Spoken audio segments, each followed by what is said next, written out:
Hello, my name is Lexi Davis. I'm a self-discovery coach, a yoga and meditation instructor, a love enthusiast, and a really playful human being. I serve people through my business, Alive to Enjoy, and this is Heart Snuggles, a holistic wellness podcast where I invite guests to drop into their heart space through authentic conversations and compassionate intentions, all in mini cuddly episodes, hoping that you connect to your truth in the most authentic version of yourself. I hope you enjoy.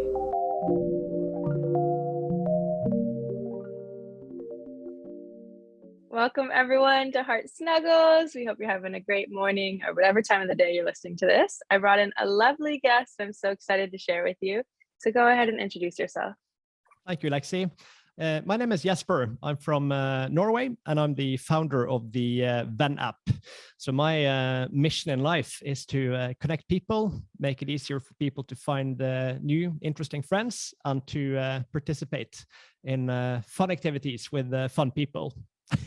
Yes, my favorite thing ever is connection. So I'm so happy we're talking because it just brings me so much joy. And when I can show people, the power of connection, it's so transformational. So let's start off the podcast with the question of what was the last random act of kindness someone did for you?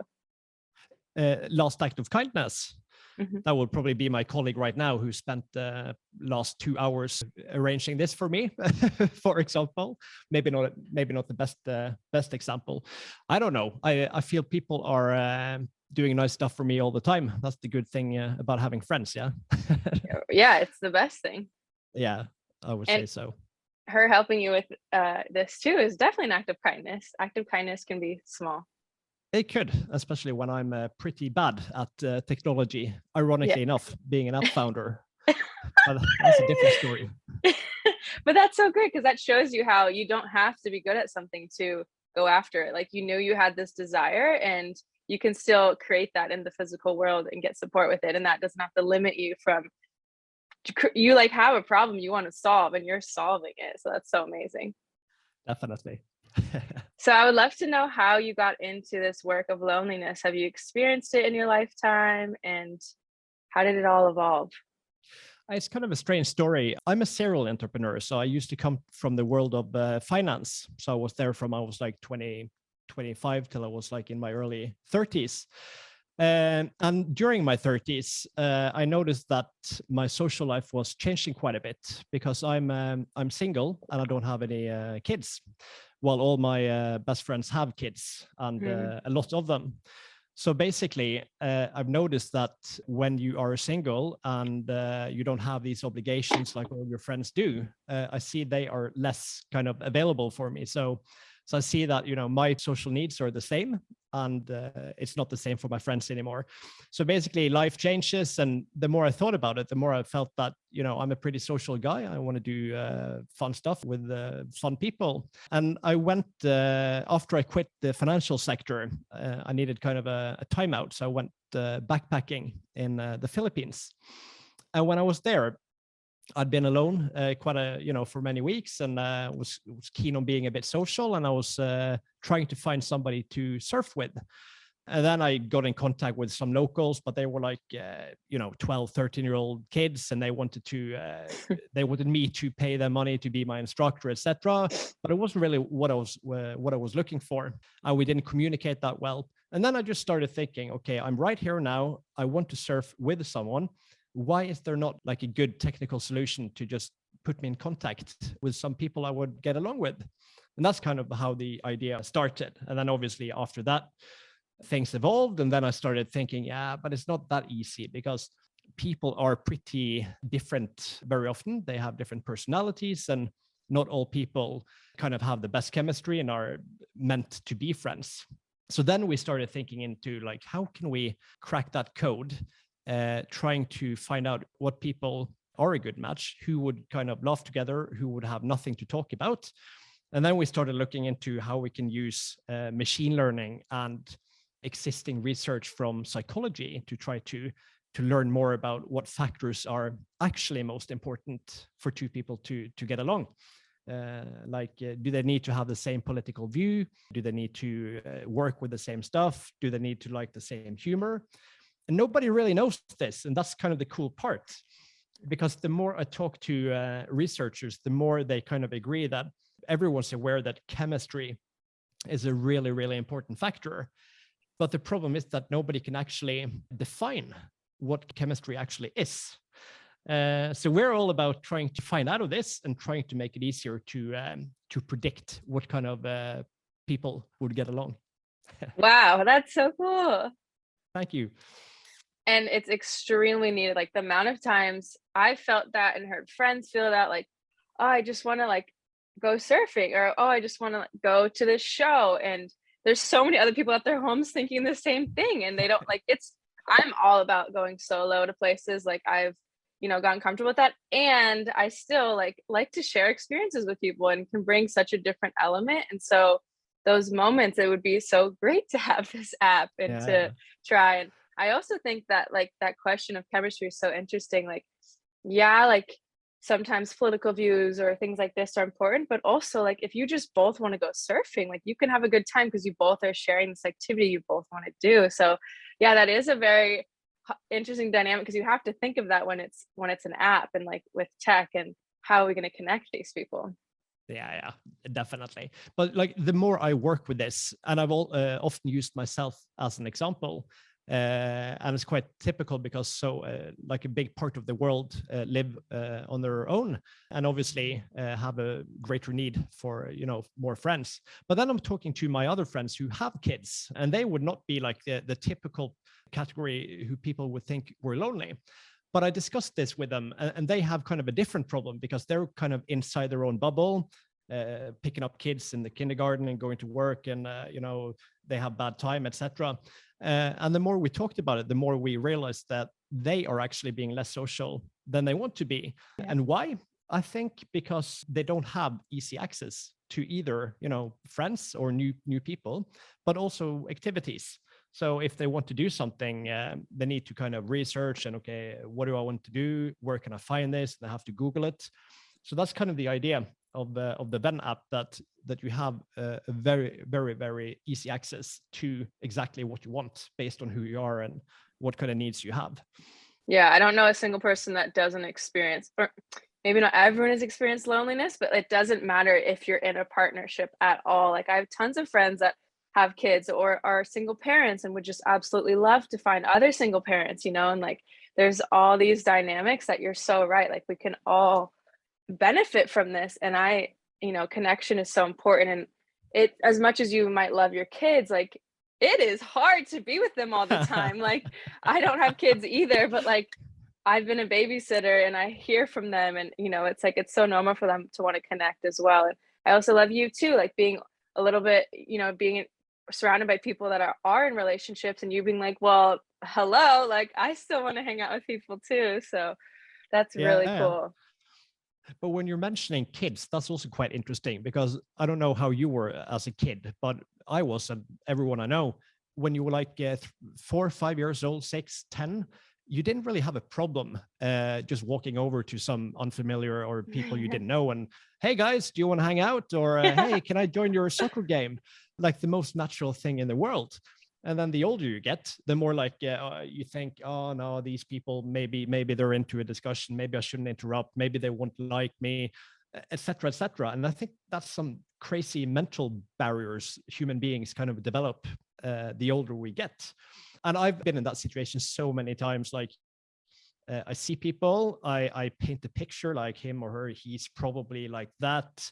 And I'm so often wrong, because as soon as you just start talking to them, they're like, okay, you're totally different than I thought. Either, nicer or not so nice or whatever. So yeah, it's a complicated thing. Yeah. And I faced that many times as solo traveling. And I will still go out if I can't find anyone to go with me. Let's say like the other week I went to a comedy show by myself, and I was like, okay, like I have no one to go, but I'm still going to go. And when you go out sometimes and you want to go talk to those people, like you said, you can have beautiful, unexpected experiences. And sometimes it's not going to go as planned, and people aren't going to be warm and welcome you in. And you just have to know that it's not about you when that happens, and to keep trying, because that one bad interaction does not mean that all of them will be bad. And I think that's like really important to like go in knowing that it's not going to be perfect every time you make a new friend. No, and that doesn't have to be a huge problem either. It's kind of just natural, isn't it? We meet people, some are a good match, some are not. We It's don't have to, yeah, supernatural.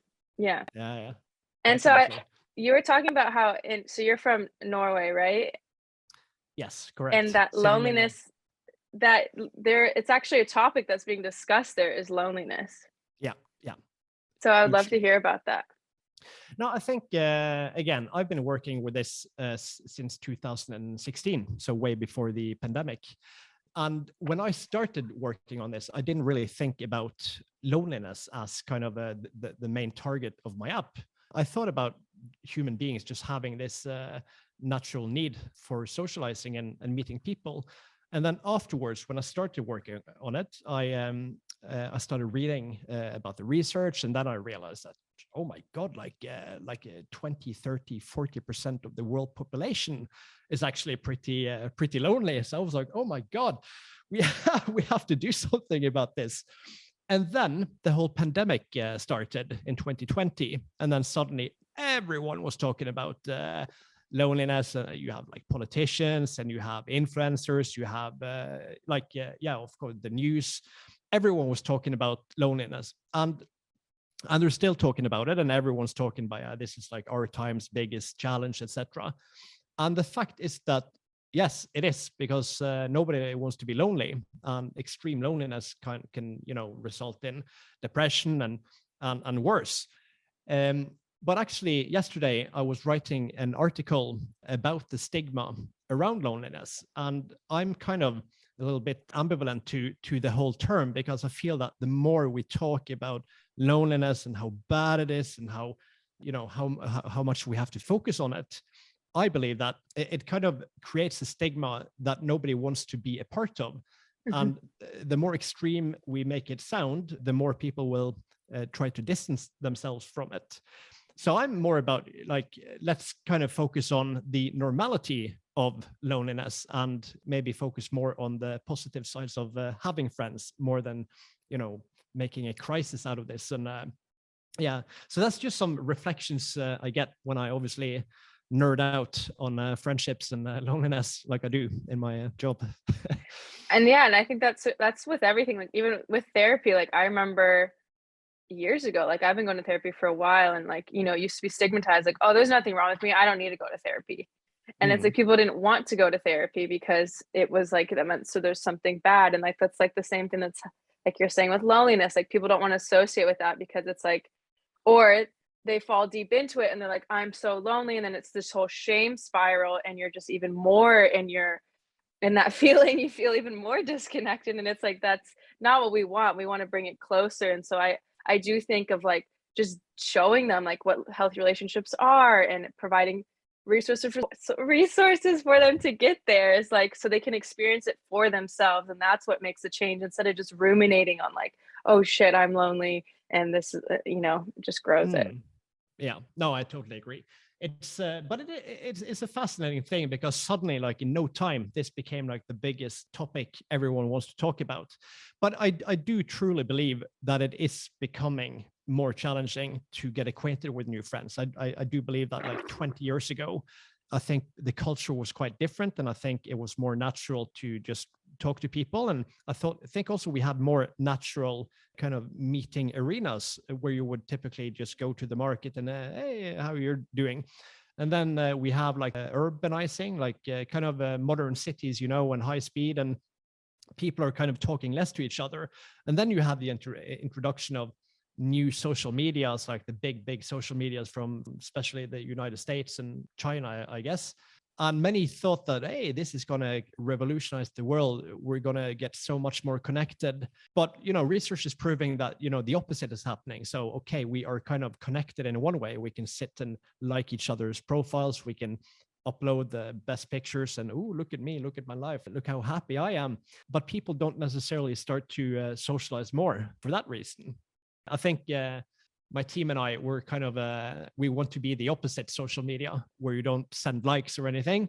The social media where you actually get people to physically meet up and just do something and talk. Yeah, that's so good. First, I just want to acknowledge how you're very intuitive, because you had this inkling And then all of a sudden it became a big thing. So that's just forever reminder to anyone listening to follow those signs, follow your passion, follow what's like really exciting you, because you never know where it's going to take you. And although you're still building this, like there is a massive need, and it's like just come to you. Like, I don't know, it's just so Yeah. beautiful to see. And then also about that, yeah, I've always like, for instance, dating apps. I don't like dating apps because I used to use them like a few years ago. People weren't meeting up. I'm like, what's the point? Like, I Mm. want to meet up with you. Like, and also I've struggled with that too. Like, I am someone who is constantly trying to organize social events. And I had a Easter egg hunt recently for my friends. And like, I'm just thinking of creative things to bring people together because one, I never grew up religious, and I also don't really go to sports things, and I don't drink. So like those are the three main areas that you meet people. And so I myself have just started to cultivate these environments to bring people together. But you're right, like social media, so many times I've met really cool people and I'm like, wow, let's be friends. And they're like, yeah. And then they'll never meet up with me. And I'm like, what? Like, what's the point? You know? Yeah. So I think it's really great that you're creating this, because it's really not about all the likes and all of that. Like, it is what it is. And like, I learn a lot off social media, and I obviously, my whole business is like based mostly off of it.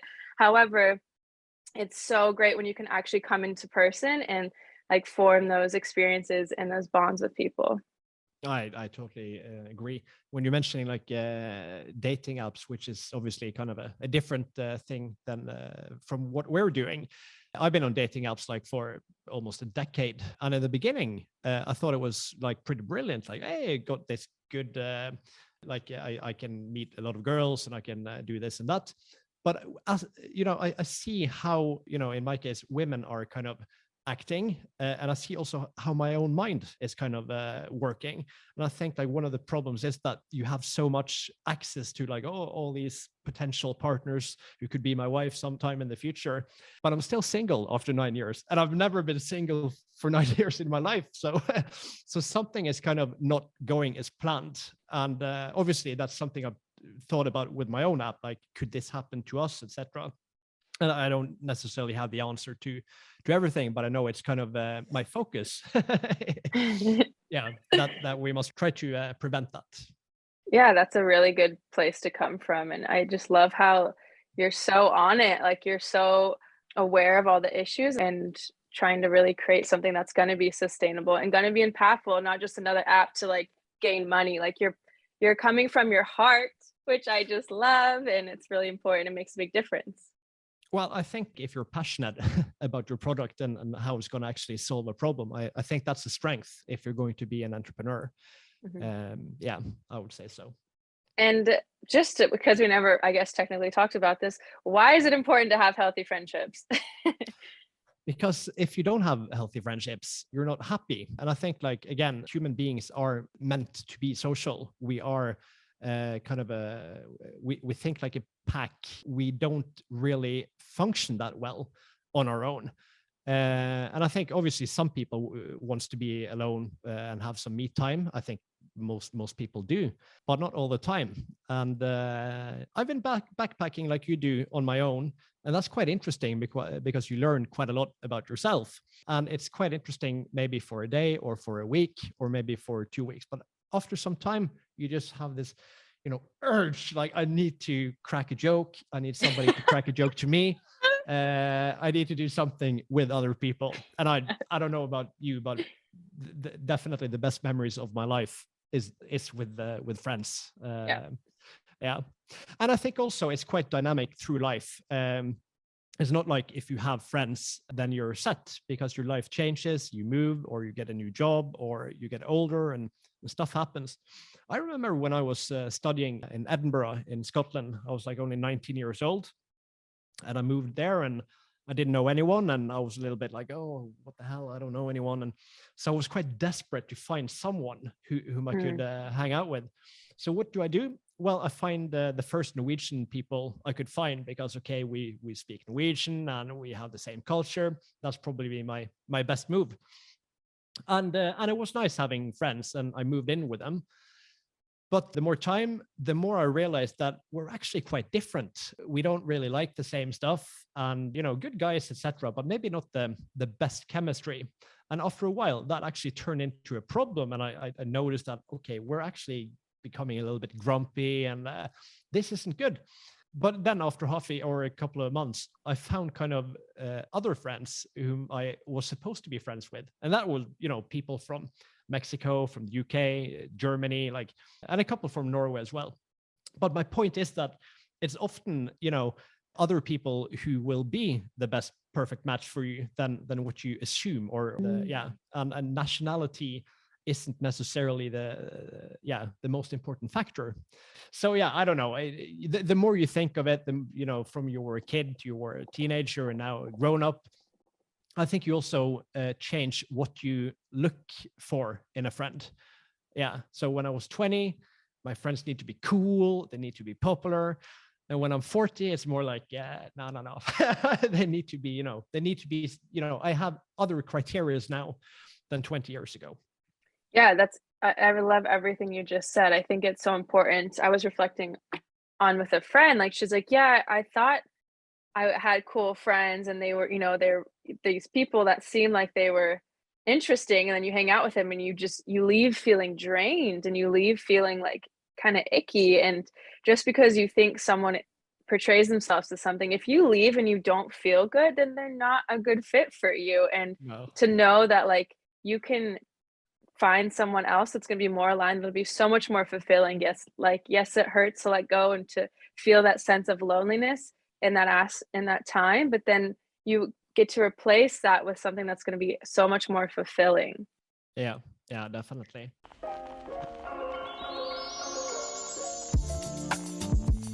I don't know about you guys, but I know I've been struggling to find inner peace lately, and thankfully I discovered Open, a mindfulness studio for everyone. As a yoga teacher, it's been difficult to find an online studio that actually shifts my well-being, and wow, let me tell you, Open transforms your mind through body and breath in an immersive space designed to take you to the here and the now, no matter where you are or where you begin. Open offers live and on-demand breathwork, meditation, yoga, and Pilates guided by the leaders in mindfulness, centered on music and rooted in community. Hello, two of my favorite things.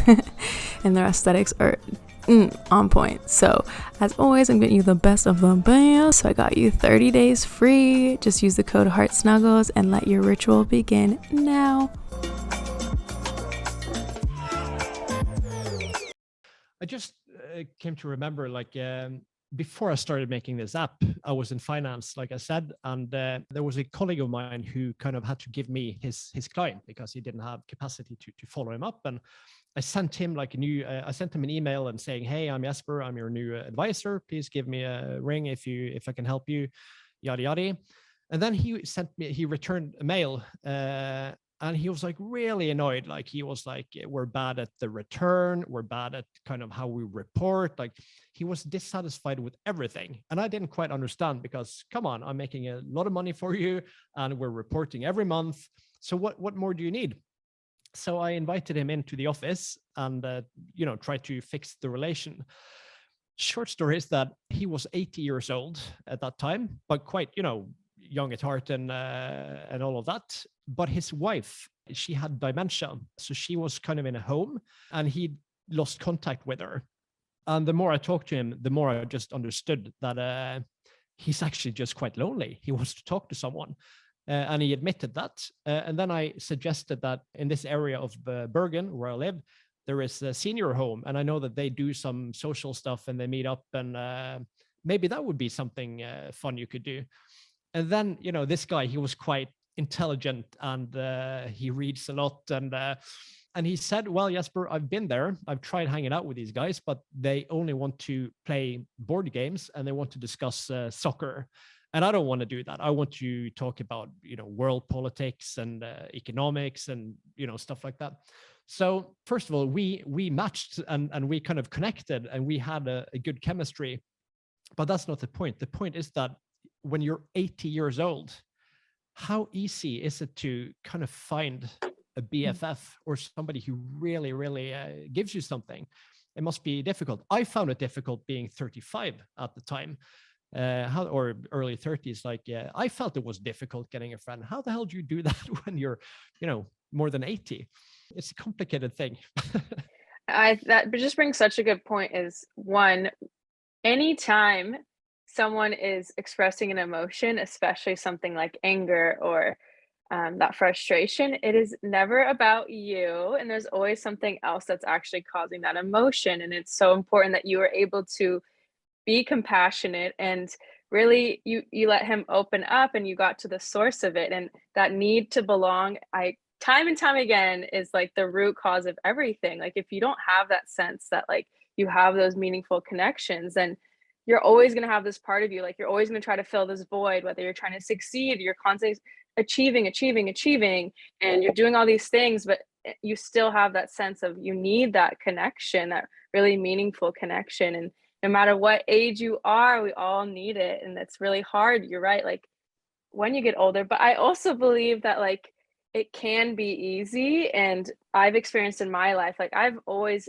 been able to make friends because I've never let that story of it's really hard to make friends land with me, because I don't want that to be true. And so it takes action on my end. Like, I need to go out and do the things I love, and I need to seek friendship, but I'm not just sitting at home being like, I'm lonely, there's no friends for me, So, but with apps like this, I think that makes it a lot easier for people that have a lot more fear. Like, I did have fear, but I've worked through it. But like having that app just like bridges that gap of like, okay, this is a really great way to find friends. And it's not a dating app. Like, Bumble has Bumble Friends, but a lot of people are kind of nervous if they have partners to use that and whatnot. So yeah, I just think that's really beautiful that you've created this to really help this such a deep rooted problem in our society. I'm very grateful to hear that. And sometimes I get like messages or an email from a user or two, and I remember one guy, he just sent me a message in the app, and he said, "Hey, are you the founder of Venn?" And I said, "Yeah. Are you enjoying it?" And he was like, I just want you to know that I met two guys this summer, and I want you to know that they're really cool. And I think at least one of them is my new BFF. And I was like, oh my God, like it's actually working. But then he continued saying like, but I also want you to know that my wife, she found another friend as well. So, which is now her BFF. So they just hit the jackpot. And, being an entrepreneur is always hard, because in the beginning, you don't know if people will like the product and all of these typical issues. But when you get these confirmations on the way, I mean, it makes everything worth it. It definitely does. Oh, that's so beautiful. And I think you should for sure be sharing those stories, because it inspires people to hear that and to know that it's possible. And yeah, it just makes me so happy that this is something that we have nowadays, and it's such a needed thing. And I love that we're focusing on the social needs. And I studied sociology in college, and people used to kind of make fun of me for studying that and being like, oh, that's the easy way out. Hey, and I was like, what? Like, how? Like, people connection, like people are the most important part of, like, we all are people. I don't get it. So it's just really great to see that this is a thing that like people care about their mental health and whatnot now. Yeah. I guess your friends who were telling you off at that time probably changed their mind now, later in life. They definitely did. And something else I wanted to talk about was how sometimes we feel that the length of a relationship is more important. So we hold on to these old friendships that no longer are serving us, and these friendships that are actually like causing a lot more pain, lack any sort of boundaries. But we're like, oh, but I've been friends with them for 10 or 20 or whatever amount of years. So like, they're just a childhood friend. And it's like, how are you going about showing people that they don't have to hold on to those? Well, I think maybe the best way to do that is to show that it is easy to find new friends. And I think the reason people do hold on to these old non-functioning friendships is because they're afraid of letting go. I think you see the same in a relationship as well. I mean, how many partners have been together for way too long? Why? Because they're afraid to let go, and oh, I don't want to be alone. And so it's all about your mind. Yeah. It's all about mental barriers all the time. But I do also believe, like you say, you actually do something active or actively to make sure that you meet new people. And I think you seem pretty focused on it. And I think many people maybe aren't, and maybe some people are, shy. Maybe they have a low self-esteem. There's so many factors.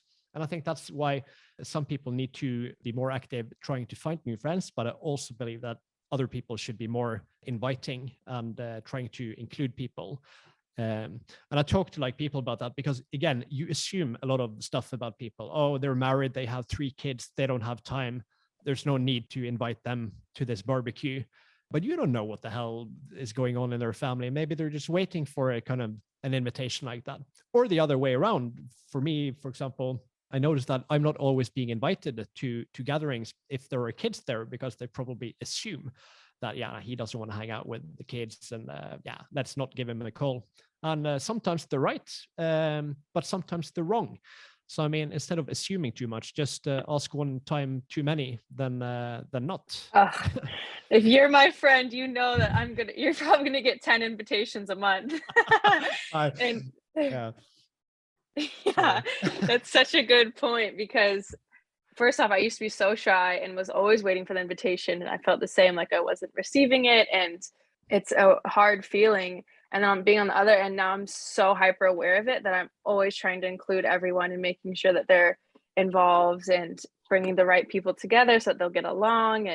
But yeah, that invitation I get rejected constantly. But my point isn't I'm not reaching out to gain something from them. I'm reaching out to give, And so it's like when I'm inviting them, it's okay if they can't come. It's okay if they reject me a bunch of times, but when they do come, they're so fulfilled, and it's such a beautiful experience. Yeah. Oh, again, the best experiences are with friends. So, I mean, let's just do more of it, yeah? As much as possible. Yes. So I would love for you to share more about the app. What do you want to know? So how does it work if someone's like, okay, this conversation's interesting, I think I need better friends? Yeah, okay. Basically, you download the app and you're asked pretty early about what activities you enjoy doing. So that's kind of the first step of the app. And that's also the only thing we kind of require from users. And then they are online, and obviously they need a picture, a name, and they can add a work title. They can add pretty much whatever they want to, if they want to. And then we match users based on several factors, like activities you're looking to do. So if you're very specific that I'm only looking for a gym buddy, somebody I can go exercising with, then you select that. If you want both a gym buddy and a BFF and somebody to travel with and whatever, you do that. And then we also have, you can adjust kind of your values and preferences, how you feel about certain stuff, and you can add different interests that you have. So the whole point is that we don't know if people are necessarily looking for people who are the exact same. Sometimes we see that people are looking for, like in kind of a shy person is maybe looking to meet somebody who's quite outgoing because they want to develop themselves and maybe learn something. And somebody who always takes the room and always takes the attention, maybe he or she enjoys being with kind of more calm people. So that's kind of how it is as of now. And that's the one-to-one matching of friends. But the other thing we have is an activity function. So if you feel it's awkward meeting up with like one person, like let's go on a friend date, like, I don't know, some people might find that awkward. I have no idea. But if they do, they can either create an event and or an activity and invite others. So for example, I could just, I saw there was one group in Norway. It was like a girl. She didn't have, she was like working on her own. She doesn't have colleagues. So she wants to have like a Friday pint of beer. So she just said like, who's up for drinking beer on Friday at this pub? And then you saw lots of people just writing like, yeah, I'm down. I'm going to talk with 2 other people I met who we go to quiz nights or something like that. And then suddenly you had like 20 people meeting up. I don't know what happened, if they kind of had a good time or not, but that's kind of examples of how you use the app. So either meet up one-to-one if you want to keep it kind of low key, and or do it through an activity. And I think like activities and meeting up in events and stuff like that is kind of it's a lower barrier. It's maybe not as strange to meet up. And it could be anything. It could be like drinking, it could be traveling, it could be environmentalists who want to go to the beach and pick up plastic, it really could be anything. So again, it's all about just lowering the barrier to meeting people. That's all we're trying to do. And the second part is trying to improve the quality of the matches so that, two people who would never be a good match, we try to avoid that. And then we have this long-term research goal where we're trying to use machine learning to improve this. And the big goal is to predict non-likely friendships, like a friendship between a lefty and a righty, or an old person or a young person, or even though they're still, not a typical match, they might have some factors that they're matching on, and those might prove to be the most important. So yeah, it's pretty fun and pretty exciting thing to work with, and giving, of course. Yeah. It makes me want to cry. It's so beautiful. No need to cry. I got the chills. That is just so perfect. I just know thousands of people that could use this, like, directly. Everyone's always, I hear that complaint so much. And so it just makes me so happy that this is real life. And I also think it's great too, because I have a lot of older friends and younger friends, and like age isn't another determining factor like that. Just like nationality doesn't necessarily mean anything. Like, same with age, like you can have a wide variety.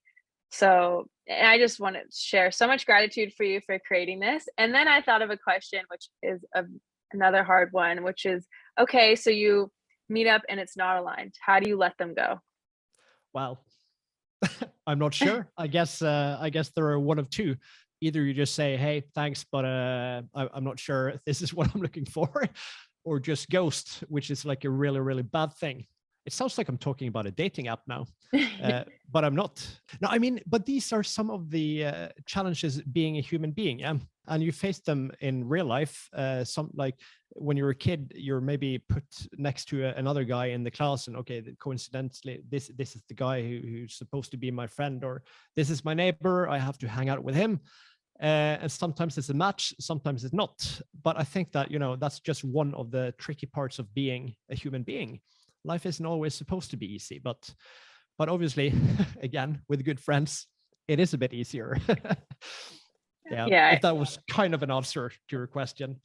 Yeah, no, it's fine. It's hard, and learning, I think, just like getting comfortable with being rejected is so important, and knowing that the rejection, once again, is not about you. It's like, you don't like people too, just like, like, if you don't get along, it's okay. And it doesn't take away from your worth, your value, how lovable you are. It doesn't take away from any of that. It's just a sign of, okay, we're not aligned. And just because you're on this path and I'm on this path doesn't make my path better than yours. We're just on different paths. And just like reassuring people that it's okay if it doesn't work out, and to keep trying, I think, is really important. And, there might not necessarily be the best way, like you said, like there isn't a formula. Well, there is some phrases, I guess you could say, maybe to help let someone go. But sometimes it just, like, the natural taking space and just gently letting it fade away is all it needs. But just coming back to that remembrance that, like, it's okay if it wasn't aligned. Yeah, no, definitely. And also with the old friends, like you mentioned, that's kind of another important thing. I've noticed that, the older I get, the more people are living in different countries and cities, and, taking care of a friendship, it takes an effort. It really does. And you need to kind of be aware that if you're going to keep this friend through life, you have to give him or her a call. You have to actually, visit them every now and then. And it costs energy, and sometimes you don't have that energy. But I think it's well worth it, though, because you get so much back. It's definitely worth it. I mean, I used to be a chronic follow-upper, like to the point of like, it was just chronic people pleasing. Like, I had so many people in my life, and I was constantly giving all my energy to everyone, and I was always following up with everyone and spending hours on the phone, and that's the extreme end. I think that's a little bit too extreme. Maybe you need me time. Yeah, you do. And that was just me outsourcing my needs and like trying to, anyways. But the point is that, like, sometimes, like, I have so many friendships where I'll see them once a year or once every few years. When we hang out, it's like we never left, because it's so authentic and so great. And then we do follow up here and there, but it doesn't need to be like this big thing, you know, like it doesn't have to be a 5-hour phone call. It can just be like a little catch up here and there. And it makes such a big difference because, like you said, those relationships really mean everything. And when you can find ways to support each other from afar, it really improves your quality of life. Yeah. No, but I also noticed that like some friends I used to hang out with 3-4 times a week, like when everyone was single and we were like hanging out and gaming and drinking beer and, you know, having fun. We can't do it as much now. But what we do is that we have like 2 very fixed points, like dates every year. So every summer and every Christmas, we have like a summer party or a Christmas party. And they're just told their wives, their kids, you know, fuck off. This is my night with my friends. And we do that all the time. And it's really good because it's like a perfect way of just making sure that nothing drifts away or anything like that. And obviously mates like that, it just gets better and better. Yeah. Yeah. That's amazing. I know a few people that do that. I haven't set that, but I think that's so great that like have that set trip every year. And that way, you know, you're going to see each other and it's always going to be a great time. And yeah, that's a really great way to maintain relationships. Yeah. So thank you for sharing that. And to end the podcast, the question is, if someone is struggling, what would you let them know? Things are probably not as bad as you think they are. And you probably feel that is pretty bad. And it might be bad, but there's always a solution. And if things are not working out with your existing friends or you don't have friends, there are friends out there, no matter who you are, no matter what your personality is like, no matter what, there will be a good match out there. It might be a bit tricky to find them, but that's not a reason to stop, you know, hunting for a good friend. Mm. Yeah. And obviously, if you're really struggling, check out the Venn app. That might hook you up with a friend.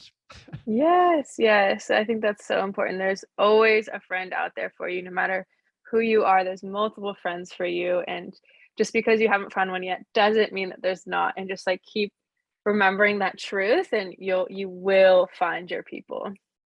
No doubt. No doubt at all. So thank you so much for being on here. If people want to find you or connect with you, where can they go? And is the Venn just an app or is it a website? Well, it is an app, but you find it if you go to the webpage, which is www.findavenn.com. Venn means friend in Norwegian. So it's like findavenn.com. Or if they have any suggestions or anything they're wondering about, please just send me an email to Jesper@findavenn.com. Amazing. Thank you so much for being on Heart Snuggles. Thanks for having me. It was fun.